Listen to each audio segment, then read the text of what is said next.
नमस्कार, स्वागत है आपका। मैं हूं आपके साथ सुमित गुप्ता। महाराष्ट्र के गढ़चिरौली में 13 नवंबर को 27 इनामी नक्सली मारे गए। इन नक्सलियों का मारा जाना महाराष्ट्र पुलिस की सबसे बड़ी कामयाबी मानी जा रही है। लेकिन क्या आपको पता है कि नक्सलियों के खिलाफ ऑपरेशन को किस दस्ते ने अंजाम दिया और कैसे कमांडो ऑपरेशन की वजह से नक्सली दहशत में आ गए हैं? आज हम अपने इस खास शो में इसी पर बात करेंगे।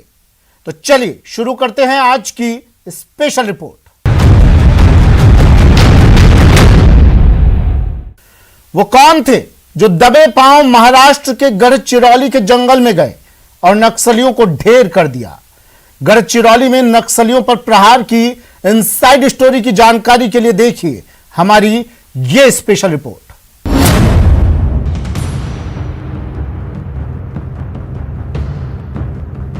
स्थानीय पुलिस को सूचना मिली कि गढ़चिरौली के घने जंगलों में नक्सलियों का जमावड़ा है। 50 लाख का इनामी नक्सली मिलिंद तेल तुमड़े अपने गुर्गों के साथ किसी बड़ी वारदात को अंजाम देने की साजिश रच रहा है, जिसके बाद लाल आतंक के खिलाफ ऑपरेशन शुरू हुआ। करीब 10 घंटे तक जंगल के बीचों बीच भयंकर गोलीबारी होती रही और जब गोलियों की आवाज थमी तो 27 खूंखार नक्सलियों को था C60 कमांडोज से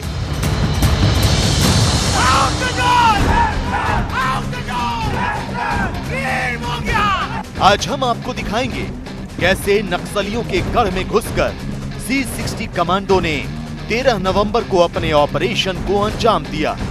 कैसे घने जंगलों में घुसकर नक्सलियों पर प्रहार किया, कैसे इनामी नक्सलियों को भनक भी नहीं लगी और उनका खेल खत्म कर दिया गया।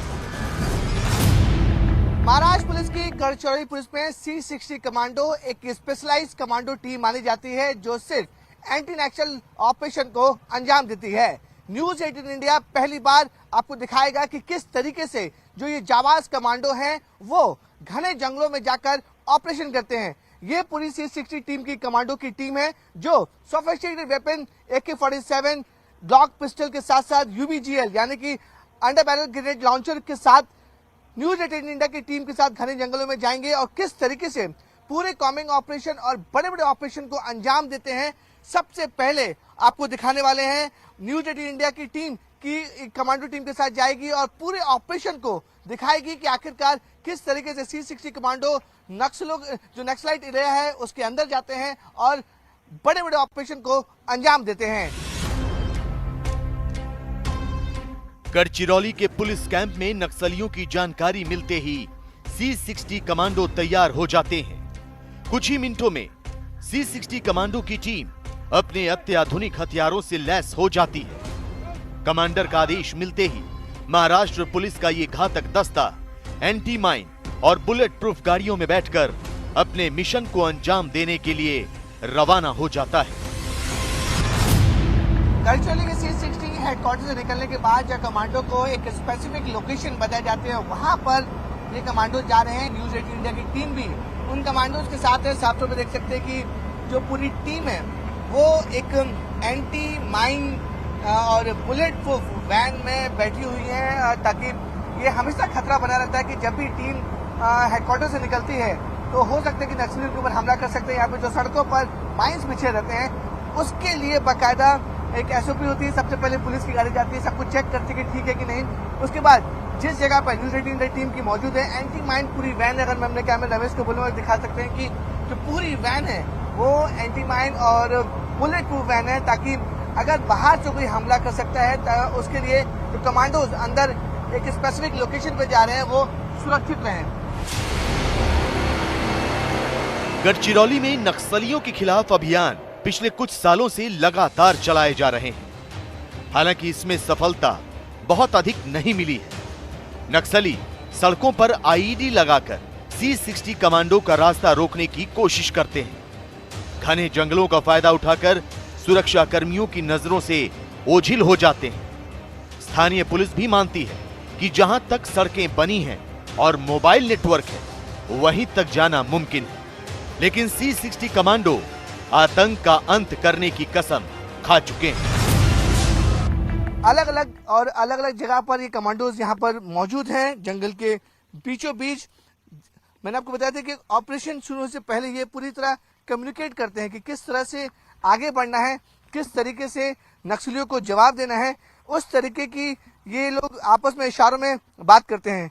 एक टीम यहाँ पर पहुंच चुकी है, दूसरी टीम भी लगातार अब धीरे धीरे जंगल की तरफ बढ़ेगी और जहां पर स्पेसिफिक इनपुट या स्पेसिफिक लोकेशन मिलता है वहां पर उधर जाने की कोशिश करेगी। C60 कमांडो का दस्ता घने जंगलों में कुछ इसी तरह नक्सलियों की टोह लेते हुए आगे बढ़ता है। इस कमांडो दस्ते में शामिल जवान दबे पांव नक्सलियों के करीब पहुंच जाते हैं और किसी को कानो कान खबर भी नहीं होती। खास बात ये कि C60 कमांडो इशारों में बात करते हैं। इशारों में ही इस घातक दस्ते का कमांडर अपने जवानों को अगले कदम की जानकारी देता है। न्यूज 18 इंडिया पहली बार आपको दिखाएगा कि जंगलों के बीचों बीच बिना कोई आवाज निकाले हुए C60 कमांडोज के ऑपरेशन कैसे करते हैं। सिर्फ इशारों में ये बातचीत होती है, क्योंकि जो टीम लीड करते हैं वो बताते हैं कि हाथों से इशारा करते हैं, आवाज कोई ना निकाले। इसलिए सबसे अहम होता है कि जो दुश्मन को इसकी जानकारी बिल्कुल भी पता नहीं चलनी चाहिए। यही वजह है कि जो टीम लीडर है वो एक एक इशारा कर कर सबको बताते हैं और ब्रीफ किया जाता है कि किस तरीके से आगे बढ़ना है, कितने लोगों को आगे बढ़ना है, किस किस जगह पे पोजीशन रखनी है। तो ये ज्यादा अहम रोल होता है, क्योंकि आवाज अगर ये लोग करेंगे तो जो दुश्मन है, जो नक्सली हैं, उन्हें इनकी भनक लग जाएगी और वो फरार होने में कामयाब होंगे या फिर इन पर हमला कर सकते हैं। C60 कमांडो 60 किलोमीटर तक पैदल चलते हैं। घने जंगलों और नदी नालों के बीच से होते हुए अपने ऑपरेशन को अंजाम देते हैं। कमांडो अपने साथ करीब किलो का वजन लेकर चलते हैं। इसमें उनके हथियार, खाना, पानी, जरूरी सामान, फर्स्ट एड समेत कई चीजें होती हैं। नक्सलियों के खिलाफ ऑपरेशन में जवानों को डिहाइड्रेशन और पेट से जुड़ी दिक्कतें होने का भी खतरा रहता है। इसके अलावा जंगली इलाकों में मलेरिया वाले मच्छरों और सांपों के काटने का भी डर बना रहता है। लेकिन C60 कमांडो को इस तरह ट्रेन किया जाता है कि वो विपरीत परिस्थितियों में भी दुश्मन से लोहा ले सकते हैं। जब कॉम्बिंग ऑपरेशन या कोई बड़ा ऑपरेशन होता है तो C60 कमांडोज की टीम 50-60 से ज्यादा किलोमीटर तक इसी तरीके से पैदल चलती है। जंगल काफी घना होते जा रहा है।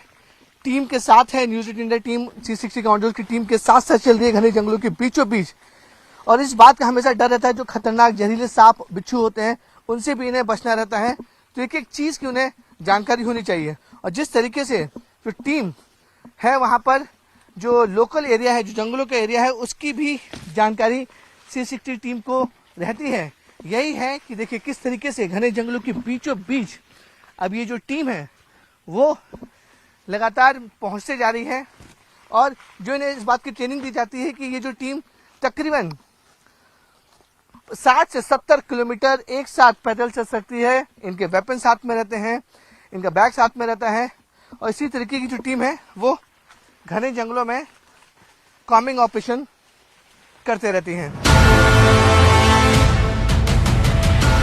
तमाम बाधाओं को पार करते हुए C60 कमांडो दस्ते ने अब इलाके को चारों तरफ से घेर लिया है।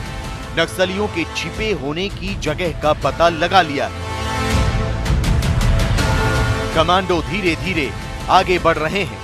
बंदूकों का मुंह खोलने की तैयारी की जा चुकी है। बस एक इशारा और लाल आतंक का सफाया। यहाँ पर उनको लगता है कि यहाँ पर जो नक्सलाइट हैं वो छुपे हो सकते हैं, बड़ा कैंप है। उसके बाद ये जो ऑपरेशन शुरू होता है कि बिना कुछ आवाज किए हुए अलग अलग जो टीमें होती हैं वो अलग अलग जंगलों में बच जाती हैं और एक साथ धावा बोलती हैं, क्योंकि नक्सलाइट को पता नहीं रहता है कि कौन सी टीम कहां से आ रही है। इसी तरीके से पूरे ऑपरेशन को कामयाब बनाने के लिए जब टीम बहुत नजदीक पहुंच जाती है, उनको लग रहा है कि जो टारगेट है वो बहुत नजदीक तक वो है, उसके बाद ये ऑपरेशन शुरू होता है और बिना कोई आवाज निकाले, बिना किसी भनक के वो लोग वहां पहुंचते हैं C60 कमांडोज की टीम और एक साथ पूरे इलाके को घेराबंदी करते हैं और घेराबंदी करने के बाद वहां पर उसे अटैक करते हैं। उग्रवादियों पर C60 कमांडो दस्ता गोली की रफ्तार से वार करता है, नक्सलियों का चुन चुन कर सफाया करता है और इलाके को पूरी तरह सुरक्षित करने के बाद C60 के लड़ाके अपने हेडक्वार्टर की ओर रवाना हो जाते हैं। इसमें दो राय नहीं कि नक्सलियों का काल है C60। उग्रवाद के खात्मे का सबसे बड़ा हथियार है C60, जिसमें शामिल जवानों को न सिर्फ स्थानीय इलाके की पूरी जानकारी होती है, घने जंगलों के एक एक कोने का पता होता है, तो यह भी मालूम होता है कि कब, कैसे और कहां नक्सलियों पर नकेल कसनी है। लेकिन क्या आपको पता है कि C60 कमांडो की नींव कब पड़ी? आखिर इस दस्ते में शामिल जवानों का चयन कैसे होता है और इनकी ट्रेनिंग कैसे होती है? तो आपको बता दें कि C60 कमांडो की बुनियाद 1990 में IPS अधिकारी KP रघुवंशी ने रखी थी। शुरुआत में इस टीम में महाराष्ट्र के अलग अलग शहरों और जिलों से 60 लोगों को चुना गया, जिन्हें नक्सलियों से लड़ने के लिए ट्रेनिंग दी गई। इसी वजह से इसका नाम C60 रखा गया। नक्सली वारदातें बढ़ते देख इस टीम में और कमांडोज को शामिल किया गया। फिलहाल गढ़चिरौली में 600 से ज्यादा C60 कमांडो मौजूद हैं। किसी भी कमांडो फोर्स का, स्पेशलाइज्ड फोर्स का ट्रेनिंग ये एक कंटिन्यूस प्रोसेस होता है। ये 2 महीने का या 3 महीने का या 6 महीने का ट्रेनिंग करके नहीं होता है। ऑफ कोर्स उनको शुरुआत में जब वो आते हैं तो उनको काफ़ी स्पेशलाइज्ड ट्रेनिंग दिया जाता है, बट रेगुलर इंटरवल्स पे उनके ट्रेनिंग होते हैं। प्लस जब वो अभियान करते हैं तो अभियान अपने आप में अभियान की डीब्रीफिंग होती है और डीब्रीफिंग से कुछ चीज़ें निकल के आती हैं जो फिर हम लोग आत्मसात करने की कोशिश करते हैं। तो उनकी ट्रेनिंग एक कंटिन्यूस प्रोसेस है, ये मतलब एक बार की प्रोसेस नहीं है। तो कंटिन्यूस उनकी हम टफ ट्रेनिंग जो है वो चलती रहती है।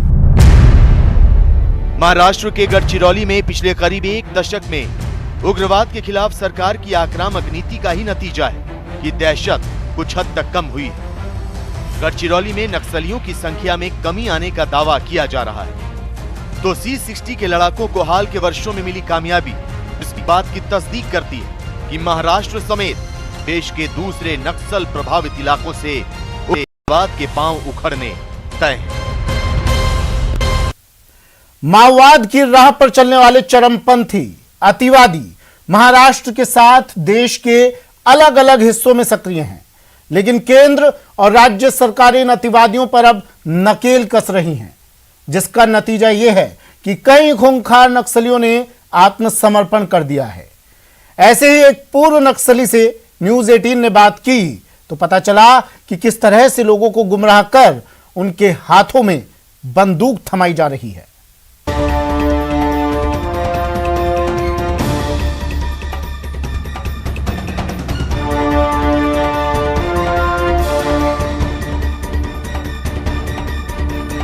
मैं वहाँ जाने के बाद लगभग 22-23 साल नक्सली दल में था, काम किया।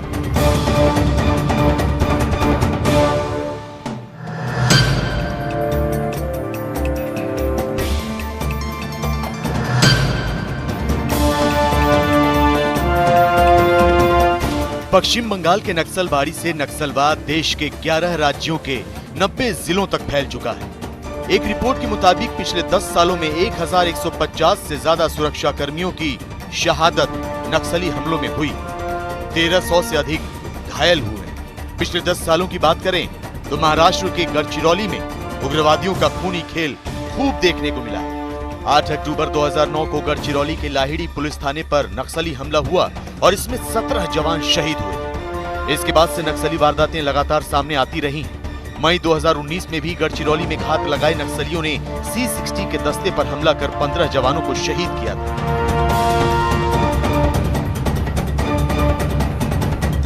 लिहाजा 13 नवंबर को C60 कमांडो ने पूरी प्लानिंग के साथ ऑपरेशन को अंजाम दिया और खूंखार नक्सलियों को ढेर कर दिया। लेकिन खतरा अब भी टला नहीं है, नक्सली कभी भी बदला ले सकते हैं।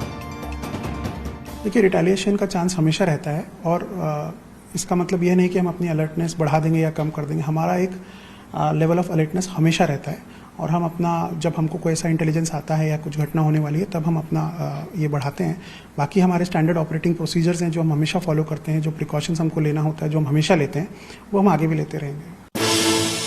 पुलिस तैयार है, लेकिन नक्सली भी पीछे नहीं हट रहे।